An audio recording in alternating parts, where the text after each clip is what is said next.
இன்று காலை சோலர் டாஸ்மாக் அருகில் 3 நபர்களுக்குள் ஏற்பட்ட தகராறில் ஒருவரை கிணற்றில் தள்ளிவிட்டு சென்றனர்.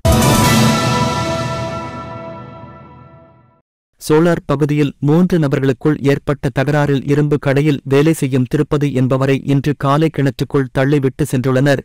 இதை அறிந்த ஒருவர் ஃபயர் சர்வீஸ் அழைத்து உடனடியாக ஆம்புலன்ஸ் வரவழைத்து அவரை உயிருடன் மீட்டு அரசு ஹாஸ்பிட்டலில் சேர்த்தனர். தக்க சமயத்தில் போலீஸ் மற்றும் ஃபயர் சர்வீஸ் வல்லுநர்கள் அவரை உயிருடன் மீட்டனர். இந்த சம்பவம் அந்த பகுதியில் பரபரப்பை ஏற்படுத்தியது.